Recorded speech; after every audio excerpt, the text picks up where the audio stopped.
My son will worry." "Okay," Willa said. "What's your address?" The woman blinked, looked around, then looked at Willa like she'd just asked the question in a language she didn't speak. No ID, no phone, no purse. Just the paper bag, soggy, pressed against her ribs. Inside, a half-eaten blueberry muffin and a pharmacy receipt, so wet the ink was bleeding. Willa pulled out her cracked phone, dialed 911, got transferred to the non-emergency line. A recording told her the estimated wait was over 2 hours. 2 hours. She looked at the woman, still trembling, still holding her hand. She couldn't leave her here. Grandma Odessa's apartment sat on the 3rd floor of a building where the elevator had been broken since before Willa was born. 2 bedrooms, 1 bathroom, a kitchen so small you had to turn sideways to open the fridge. But it was clean. It was warm. And it smelled like whatever Odessa had been pressing with her iron that afternoon. Cotton and starch and something faintly like lavender. Odessa was at her sewing machine when the door opened. She looked up, saw Willa, saw the stranger. Her hands stopped moving. "Baby, who is this?" "I found her at the bus station," Willa said. "She's confused. She can't remember where she lives. I called 911, but they said 2 hours. I couldn't just leave her there." Odessa held up a hand. That was enough. She stood, walked to the stove, put the kettle on. Then she pulled the old quilt from the back of the couch, the one with the mismatched squares she'd sewn from fabric scraps over 20 years, and wrapped it around the woman's shoulders. "Sit down, sweetheart," Odessa said, not to Willa, to the stranger. The woman sat. Her eyes moved slowly across the apartment, the faded wallpaper, the photos on the shelf, the small wooden cross above the doorframe. Something in her face softened, like a knot loosening. Odessa placed a cup of tea in front of her, then a bowl of soup. Chicken and rice, made that morning, stretched to last 3 days. The woman took a sip, closed her eyes. "You have kind hands," she said to Odessa. Odessa sat down across from her. "Kindness ain't expensive. That's why anybody can afford it." Willa leaned against the kitchen doorframe, watching. This was the woman who raised her. This was the house she grew up in. No money, no connections, no safety net. But when a stranger showed up soaking wet and scared, the kettle went on. The quilt came out. No questions asked. That was the only inheritance Odessa had to give, and it was more than enough. 14 miles away, a different kind of evening was unfolding.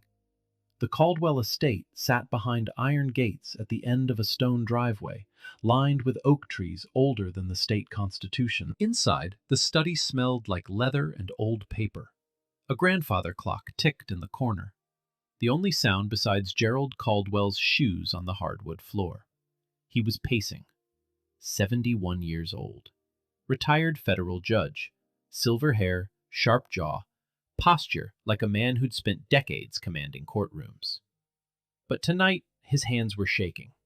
His mother had been missing for 6 hours. "She left the house around noon," said Diane Holbrook, standing near the desk with a phone pressed to her ear. Mid-50s, tailored blazer, the kind of composure that looked professional from a distance but felt like armor up close. "The caretaker said she stepped out for a walk and didn't come back." Gerald stopped pacing. "She has dementia, Diane. She was supposed to have a caretaker with her at all times. That's why we pay for one." Diane's expression didn't crack. "I understand. I'm coordinating with the police now." "Coordinate faster." Gerald picked up his own phone, dialed a number he hadn't used in months. "Calvin, it's Gerald Caldwell. I need you to find my mother. Tonight." On the other end of the line, Calvin Moore picked up on the second ring.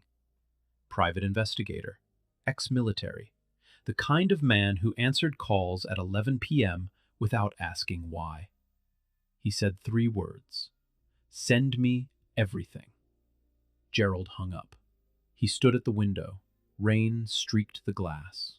Somewhere out in that rain, his 74-year-old mother was alone, confused, and afraid. He pressed his forehead against the cold glass. "Where are you, Mom?"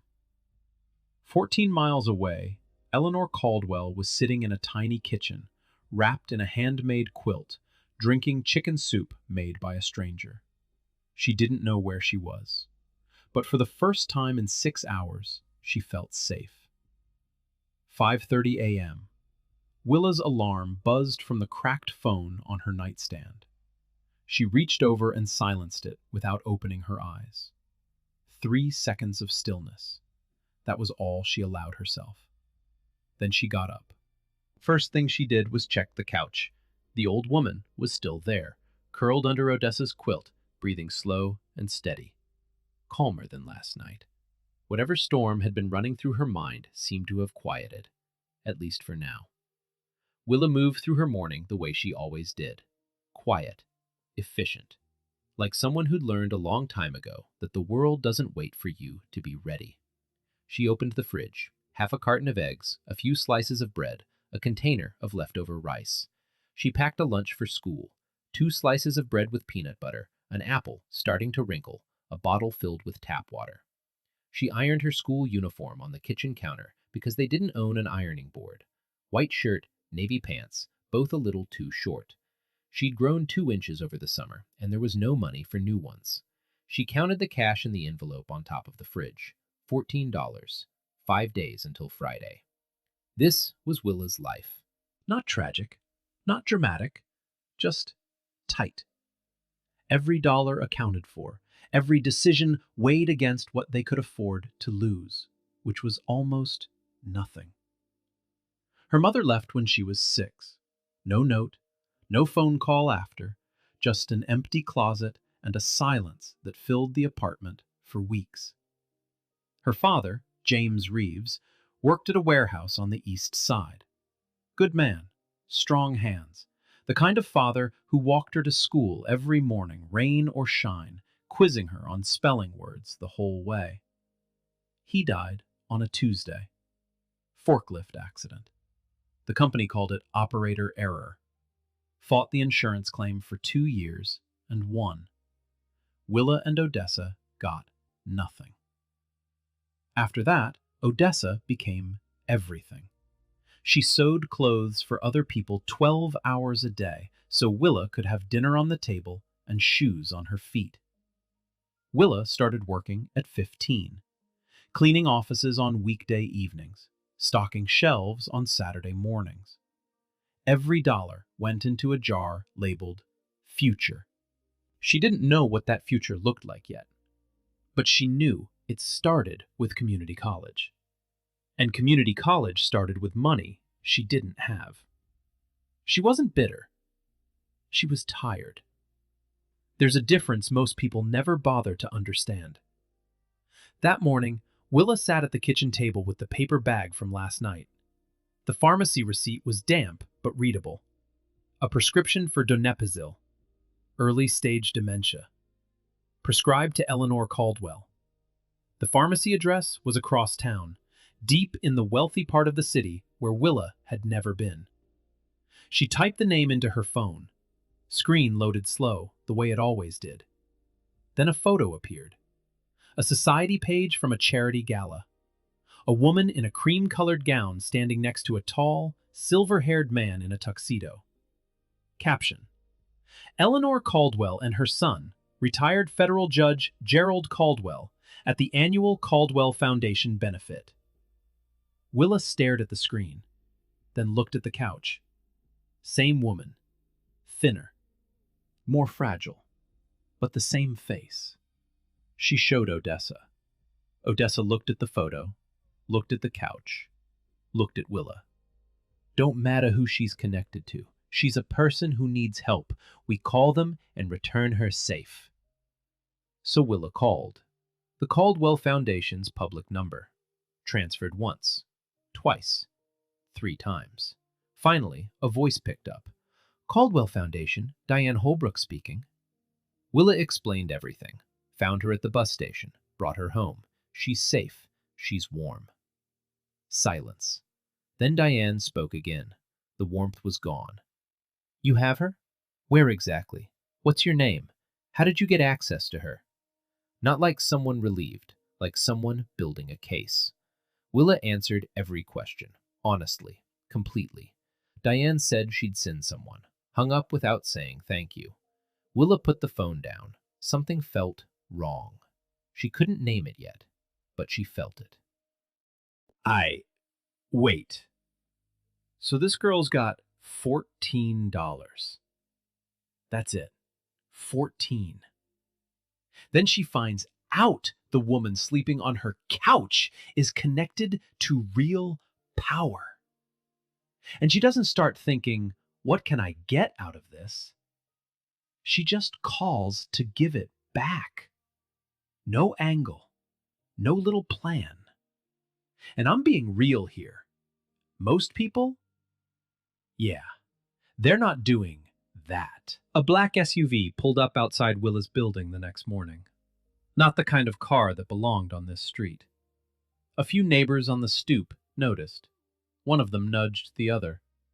Nobody said anything, but everybody watched. Calvin Moore stepped out. Tall, clean-shaven.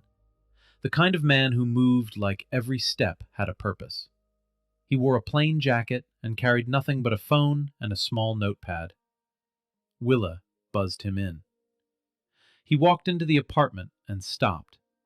Eleanor was sitting at the kitchen table, wrapped in Odessa's quilt, eating a piece of toast with jam. She looked up at him the way you'd look at a stranger in your own home.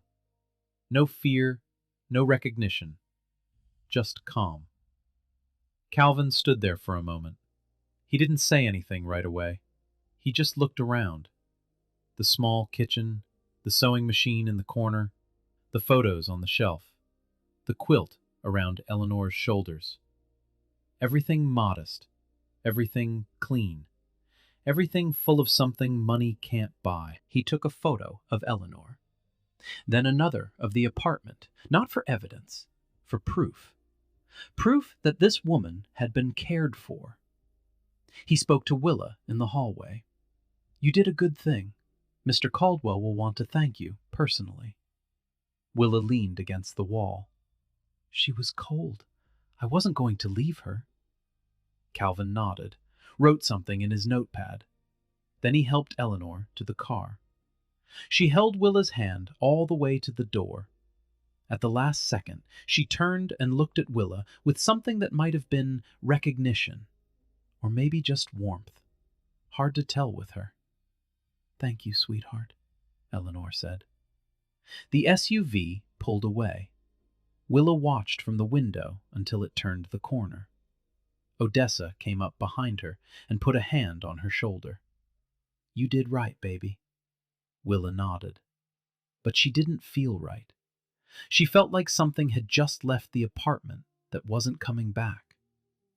2 days passed. Normal days. School, work, dinner, homework at the kitchen table while Odessa sewed. Then a letter arrived. Not a bill, not a flyer. A real letter. Heavy, cream-colored envelope, the kind of paper Willa had never touched before. She ran her thumb across it. Smooth, thick. It felt like it cost more than her lunch for a week. Inside, a handwritten note on matching stationery.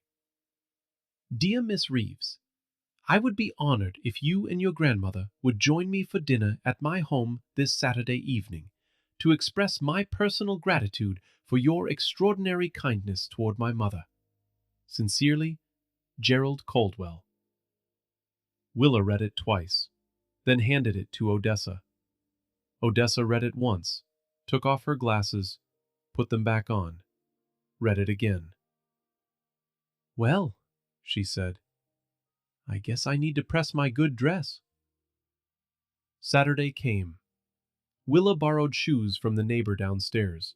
Black flats, half a size too big. She stuffed tissue in the toes. Odessa wore her navy blue dress, the one she only brought out for funerals and church anniversaries. She pinned a small brooch to the collar.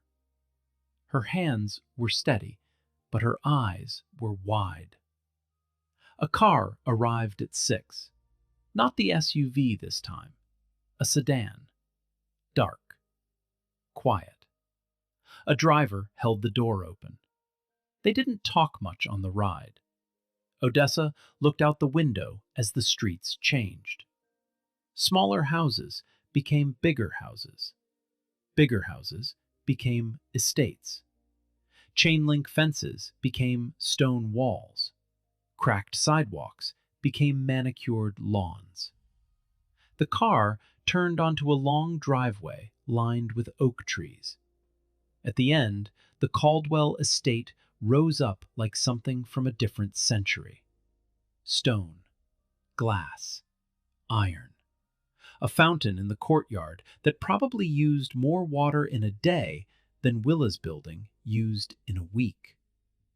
Odessa whispered, "Lord have mercy."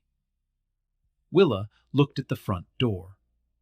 Tall, heavy, polished wood. She didn't belong here. She knew that. Every part of this place was built for people who were not her. But she hadn't done anything wrong. She'd done something right. She squared her shoulders and walked in. The dining room was longer than Willa's entire apartment. A chandelier hung from the ceiling like frozen rain. The table could seat 12, but was set for 4. White cloth, silver cutlery, 3 forks on the left side of each plate. Willa looked at them and quietly decided she'd wait to see which one Gerald picked up first. Eleanor was already seated at the far end. She wore a soft blue cardigan, and her hair was combed neatly. She looked different here, smaller somehow, like the house was too big for her. But the moment Willa walked in, Eleanor's face changed. "The girl with the warm hands," she said. Not Willa's name.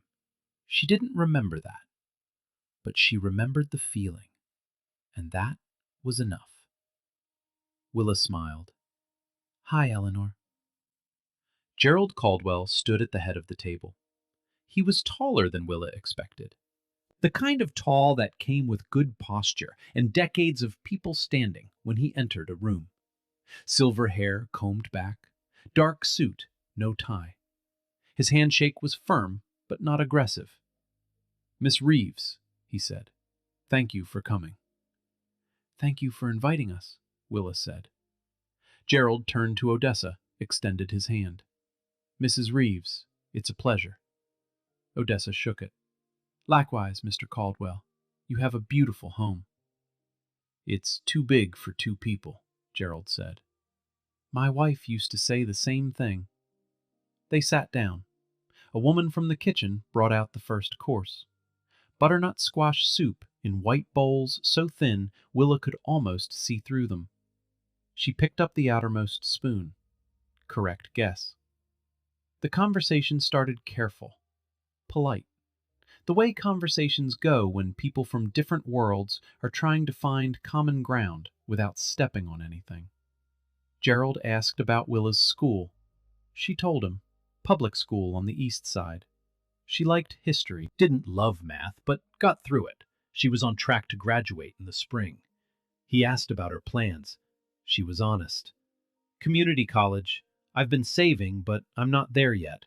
I work 2 jobs after school, cleaning offices and stocking shelves at a grocery store on Saturdays." She said it flat. No performance, no sob story, just facts. Gerald listened the way a judge listens. Careful, attentive, weighing every word not for weakness, but for truth. "And after community college?" "I don't know yet. Maybe social work, maybe law. Something where I can help people who don't have anyone in their corner. Gerald set his spoon down, looked at her for a long moment. Why law? Because when my father died, nobody fought for us. The company had lawyers. We had nothing. I was 12, and I remember thinking, if we had someone who knew how to fight with words instead of fists, maybe things would have been different. The table went quiet. Not uncomfortable, just still. The kind of still that happens when someone says something true and everybody in the room feels it. Odessa looked down at her soup. Her jaw was tight. She didn't talk about James much. Some wounds close, but never heal. Eleanor broke the silence. She reached across the table and patted Willa's hand. "You remind me of someone," she said softly. Then she frowned, trying to catch the memory. It slipped away. She smiled anyway. The main course came. Roasted chicken, green beans, potatoes. Food that was simple, but prepared like art. Willa ate slowly. Not because she wasn't hungry, because she wanted to remember this. Halfway through dinner, Gerald and Odessa discovered something. Odessa had done alterations for a law firm downtown 15 years ago. One of the senior partners was a man named Walter Brennan, who happened to be Gerald's former colleague on the federal bench. Walter always had his suits tailored too tight, Odessa said. Gerald laughed, a real laugh. He still does. The room warmed, not from the fireplace, from something simpler. After dinner, Gerald asked Willa to walk with him. They moved through a hallway lined with framed photos. Gerald shaking hands with governors, Gerald at a podium, Gerald with his late wife at some event where everyone wore black tie and smiled like they meant it. His study was at the end of the hall. Walls lined with legal books, a mahogany desk the size of a small boat, framed commendations, awards, letters from senators. Willa stood in the middle of the room and didn't touch anything. Gerald sat on the edge of his desk, casual, like he was trying to make the room feel less intimidating. "Willa, I chair the Caldwell Foundation. We fund scholarships for young people of extraordinary character. Not just grades, not just test scores, character." Willa didn't say anything. She waited. "I'd like to offer you a full scholarship. Tuition, books, living stipend, to the university of your choice." The room tilted, just slightly, just enough that Willa reached for the back of the chair next to her. She didn't cry. She didn't collapse. She stood very still for about 5 seconds. Then she said, "Are you serious?" Gerald nodded. "Can I have it in writing?" Gerald looked at her. Then he smiled. Not a polite smile, a real one. "You'd make a fine lawyer, Willa." They shook hands. Willa's grip was steady. Her eyes were not. But she held it together because that's what she'd been doing her whole life. The car ride home was quiet for the first 10 minutes. Odessa stared out the window. The estates turned back into houses. The houses turned back into apartment buildings. The stone walls turned back into chain link. Then Odessa started crying. Not loud, just tears running down her face, catching the streetlight every few seconds. Willa reached over and held her hand. "Grandma." "I'm fine, baby. I'm fine. Your daddy would have—" She couldn't finish. She pressed her lips together and squeezed Willa's hand harder. They rode the rest of the way in silence. The good kind. When they got home, Willa checked her phone. A text from an unknown number. "Be careful what you accept from people like that. Nothing is free." She stared at it, read it twice, then deleted it. She told herself it didn't matter, but she didn't fall asleep for a long time that night. Meanwhile, back at the estate, Diana Holbrook stood in the doorway of Gerald's study, arms crossed, the same posture as always, but something sharper behind it. "You barely know this girl, Gerald. A background check, at least?" Gerald didn't look up from his desk. "She gave my mother the coat off her back, Diane. That's all the background I need." Diane nodded. "Of course." She turned and walked down the hallway. Her heels clicked on the marble, steady, measured, the sound of someone who was already thinking 3 steps ahead. And none of those steps included Willa Reeves getting any closer to this family.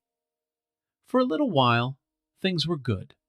Not perfect, not easy, but good. And for Willa, good was more than enough. She started the scholarship paperwork on a Monday evening at the kitchen table. Forms she'd never seen before.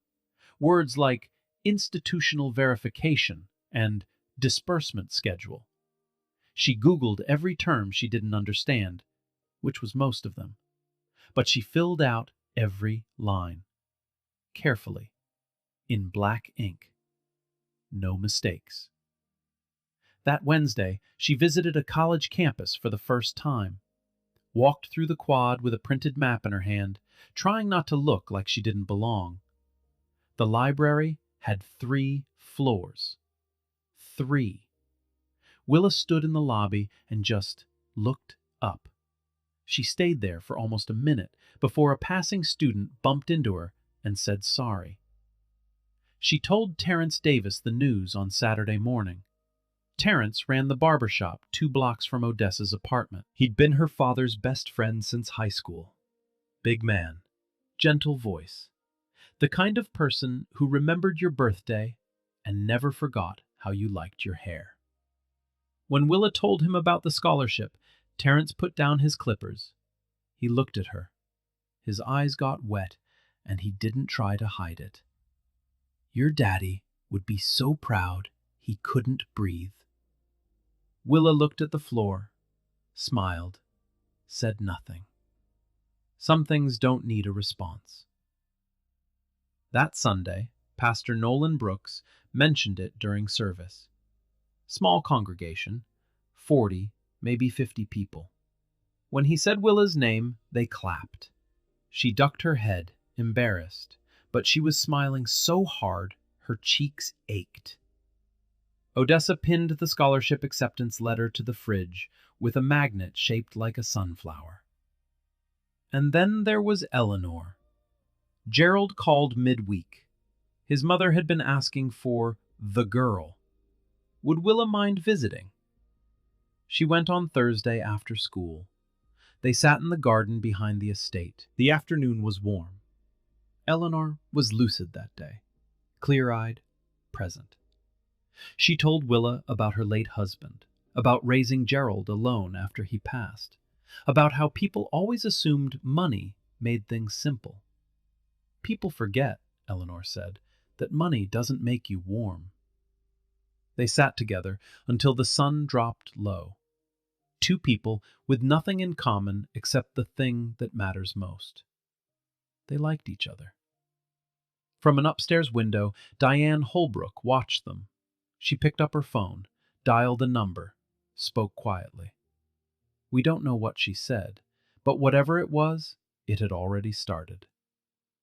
It happened on a Tuesday. Willa was in 3rd period history when the classroom door opened.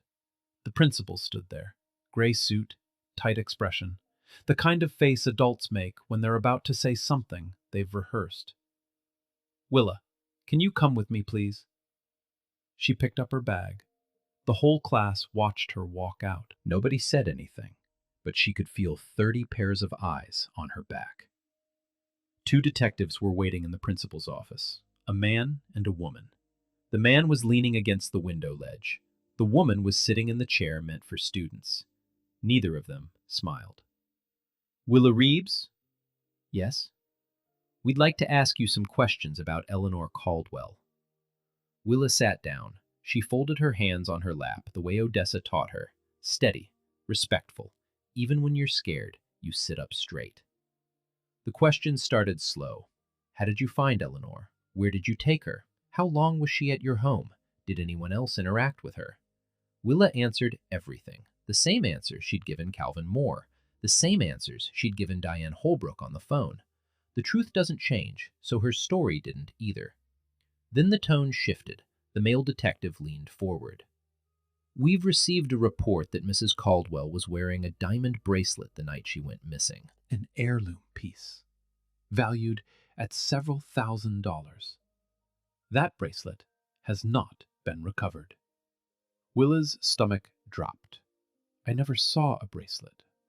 The report states it was on her wrist when she left the Caldwell estate. I don't know about that.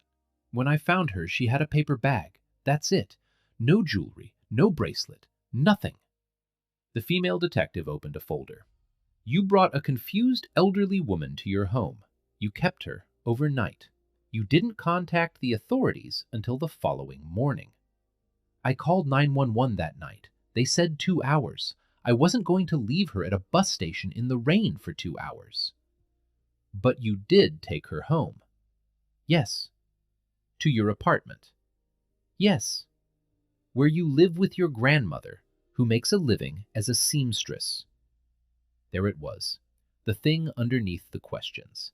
Not what Willa did, who Willa was, where she came from, how much she didn't have. The male detective said it plainly. "You expect us to believe you just took a confused old woman home out of the goodness of your heart?"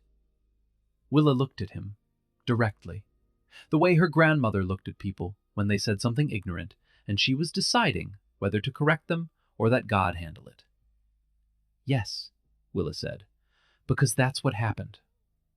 They let her go, told her not to leave town, gave her a card with a case number on it. She walked out of the school building. The hallway was empty. Everyone was in class. Her sneakers squeaked on the tile, and the sound echoed off the walls like it was following her. The scholarship paperwork was frozen that afternoon.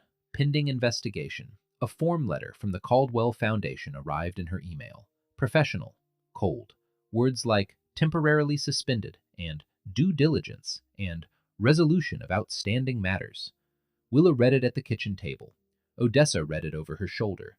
Neither of them said anything for a long time. Back at the estate, Gerald was standing in his study with the door closed. Diane sat across from him, legs crossed, hands folded, the posture of someone delivering bad news they'd been waiting to deliver. "I noticed the bracelet was missing the day after Eleanor returned," Diane said. "I didn't want to say anything at first. I hoped it would turn up, but it hasn't." Gerald's face was tight. "You filed a police report without telling me?" "I filed it to protect the family, Gerald.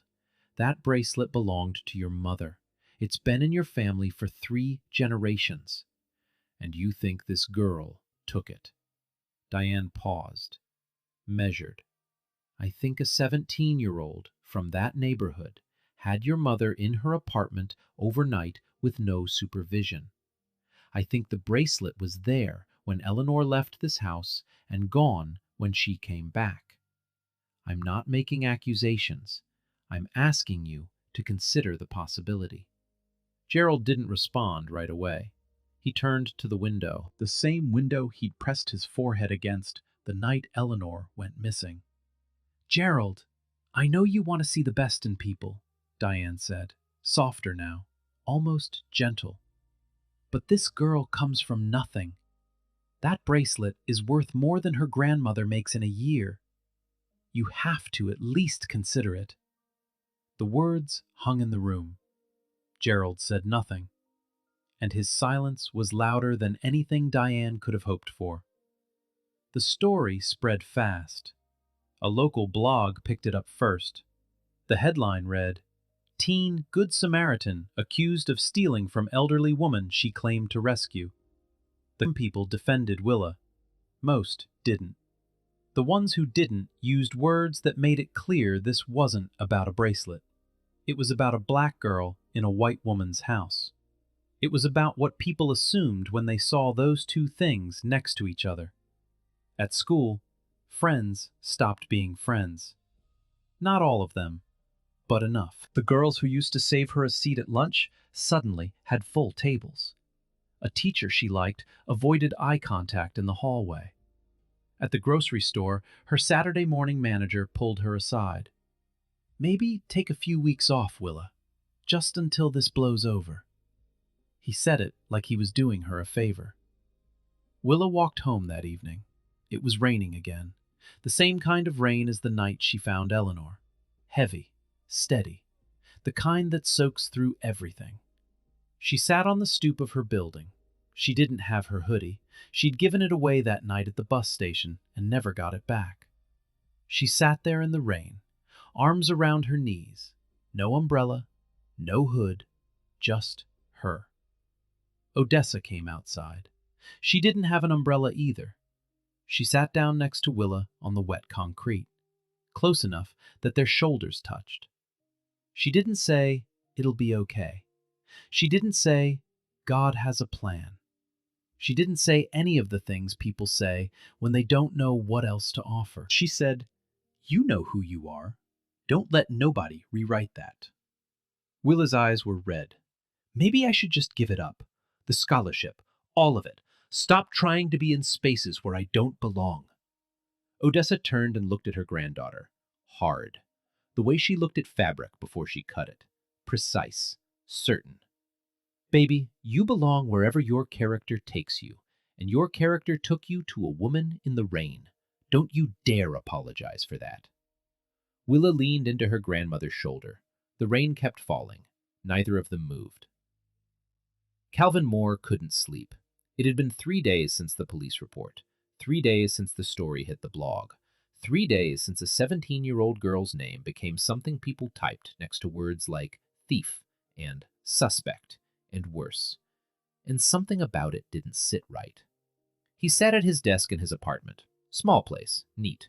The desk was covered with notes and printouts from the Caldwell case. Not the bracelet case, the original one, the night Eleanor went missing.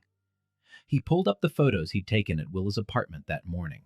The kitchen, the quilt, Eleanor eating toast, Willa standing in the hallway with her arms crossed, not asking for anything, not performing anything, just a tired girl who'd done a decent thing. No bracelet in any of the photos, not on Eleanor's wrist, not on the table, not anywhere. Calvin opened his notepad, flipped to the page from his first conversation with Diane Holbrook. She had told him Eleanor was wearing the bracelet when she left the estate that afternoon. That was the foundation of the entire accusation. But Calvin had also obtained the caretaker's daily log, standard procedure for dementia patients. Every medication, every meal, every personal item documented. He found the entry for that day. 2:15 p.m. Eleanor's jewelry removed before afternoon walk per routine. Bracelet, ring, and necklace placed in bedroom jewelry case. Calvin read it again. Then a third time. The bracelet was removed before Eleanor left the house. She never had it on when she wandered to the bus station. She never had it on when Willa found her. Which meant it was never in Willa's apartment. Which meant someone was lying. Calvin dug deeper. He requested financial records from the Caldwell Foundation through a contact at the auditing firm. What came back made him put his coffee down and sit very still for a long time. Small transfers, dozens of them, spread across 4 years. Money moved from the foundation's operating accounts into a third-party vendor that, as far as Calvin could tell, didn't actually exist. The payments were approved by the same person every time, Diane Holbrook.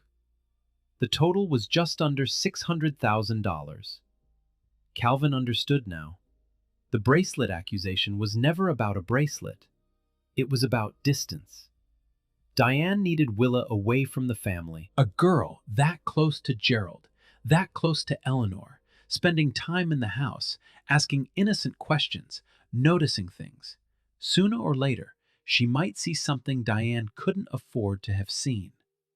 The accusation was a wall, built fast, built ugly, designed to keep a 17-year-old girl too scared and too busy defending herself to ever set foot in that house again. Calvin picked up his phone and called Gerald. "We need to talk, in person, tonight." They met in Gerald's study, door closed. Calvin laid it out. The caretaker's log, the photos, The financial records, every piece, one by one, like a lawyer building a case. Which made sense. He was talking to a man who'd spent his career listening to exactly this kind of evidence. Gerald didn't interrupt. He sat in his leather chair and listened with his hands folded. His face didn't move, but his knuckles turned white. When Calvin finished, the room was quiet. How long? Gerald asked. At least 4 years, maybe longer. The early records are harder to trace. Gerald closed his eyes. 15 years. He had trusted this woman for 15 years. She managed his calendar, his household, his mother's care, his foundation's finances. She was the last person he spoke to most nights, and the first voice he heard most mornings. And she had been stealing from him the entire time. But that wasn't what made his chest tight. What made his chest tight was a girl sitting on a wet stoop in the rain. A girl with no hoodie and no lawyer and no one in her corner except a 70-year-old seamstress. A girl he had almost believed was a thief because a woman in a tailored blazer said the right words in the right tone at the right time.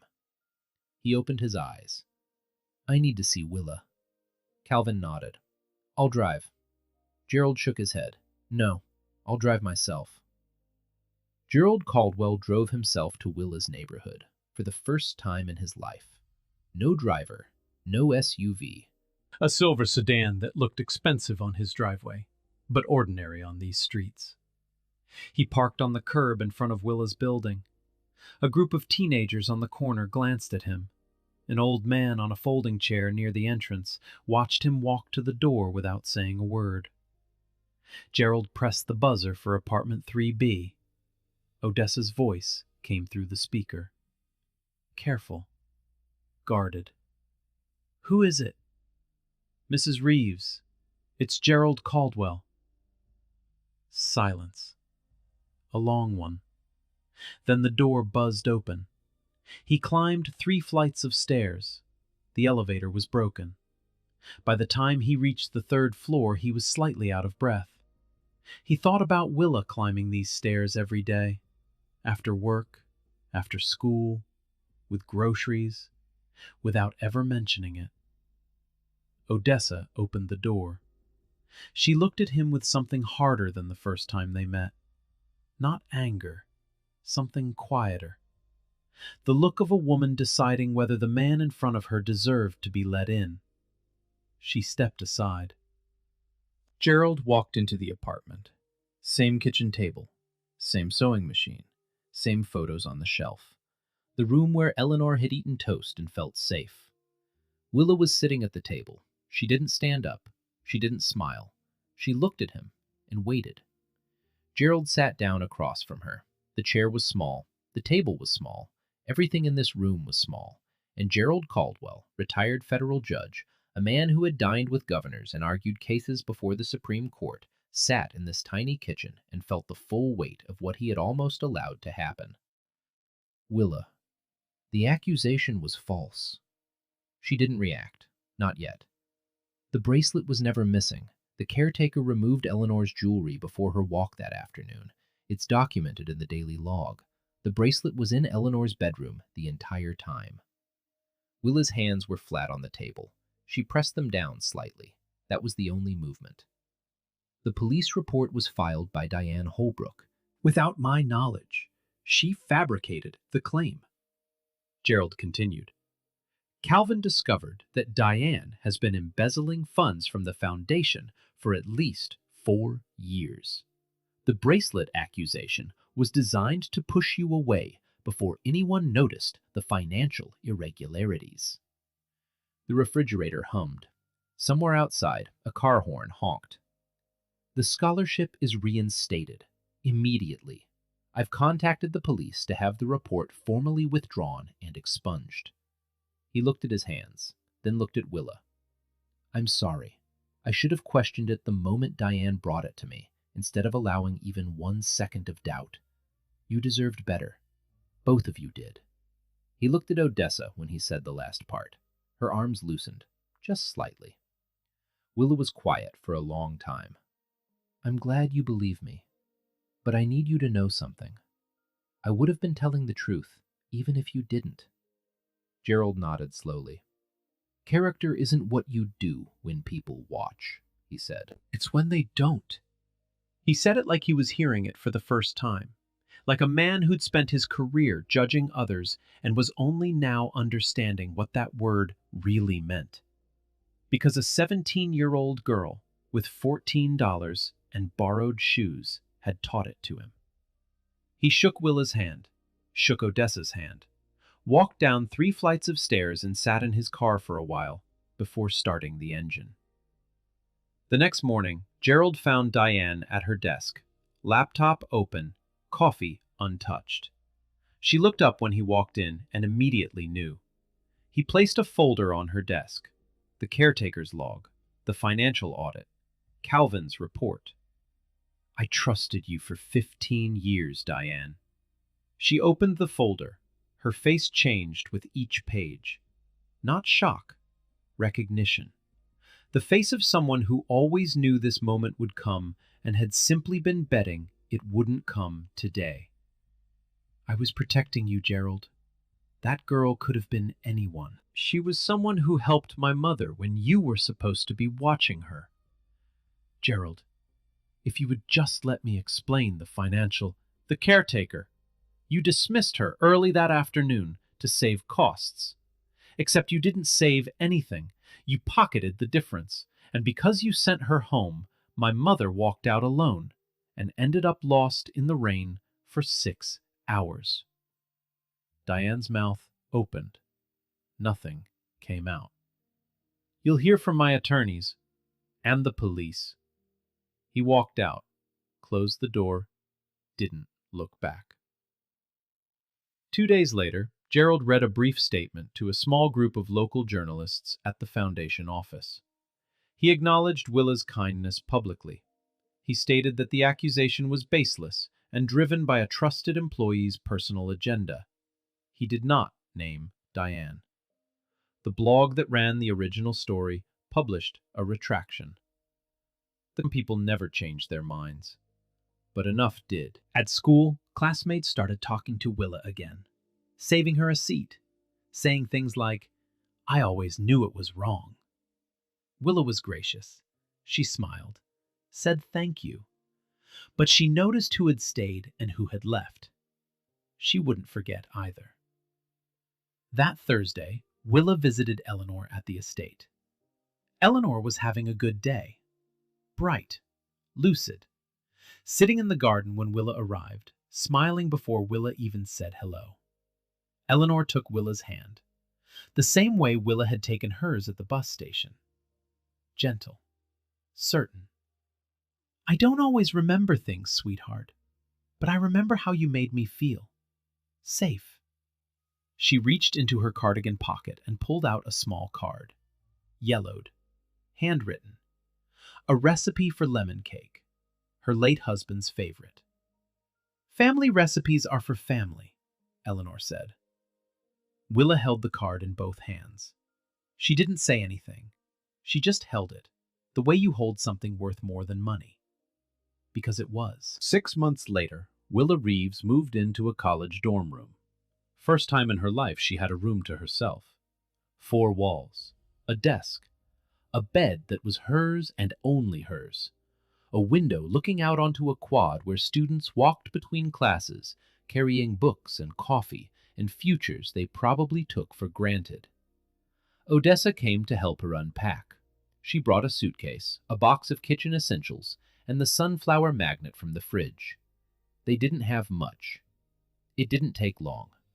Willa pinned 3 things above her desk: the scholarship acceptance letter, a photo of her father standing outside the warehouse where he worked, smiling, arms crossed, looking like a man who believed tomorrow would be better than today, and Eleanor's recipe card for lemon cake. Odessa stood in the middle of the room and turned in a slow circle, touched the desk, ran her hand across the bedspread, looked out the window. "Your daddy would have carried every box up those stairs himself," she said, then sat right there on that bed and cried. Willa smiled. He would have pretended he wasn't crying. That too. They held each other for a long time, the kind of hug where neither person wants to let go first. That evening, Willa called Gerald. Eleanor was doing well. New caretaker properly vetted. The foundation had been audited and restructured. Diane was facing criminal charges. Gerald had established something new. The Eleanor Caldwell Character Award, a scholarship for young people who demonstrate extraordinary kindness without expectation of reward. Willa was the first recipient. She would not be the last. A week into the semester, a package arrived at her dorm. She opened it. Her hoodie. The one she'd given Eleanor at the bus station. Washed, folded, smelling like lavender. Next to it, a new one. Same style, nicer fabric. A note in Gerald's handwriting. Eleanor insisted we return the original. I insisted we add a spare. G.C. Willa laughed, put on the old one. Still fit, still felt like her. She grabbed her backpack and walked out toward her first class. Halfway across the quad, she noticed a girl sitting alone on a bench, backpack on the ground, head down, the look of someone who had no idea where she was supposed to be and was too embarrassed to ask. Willa slowed down, stopped, sat next to her. "Hey, you okay?" The girl looked up, surprised, relieved. "I'm completely lost." Willa smiled. "Come on, I'll walk with you." They stood up together and headed across the quad, two strangers, side by side, the same way it always starts. Some stories end with big moments, grand gestures, standing ovations. This one doesn't. This one ends with a hoodie, a cheap, worn-out, safety-pinned hoodie that a girl who had nothing gave to a woman she didn't know on a night when nobody was watching. That hoodie didn't change the world. It changed 2 lives. And maybe that's the same thing. Willa Reeves didn't ask for a scholarship. She didn't ask for a powerful man to notice her. She didn't ask for justice or vindication or a seat at anybody's table. She just saw a woman standing in the rain and thought, "She's cold." And that was enough.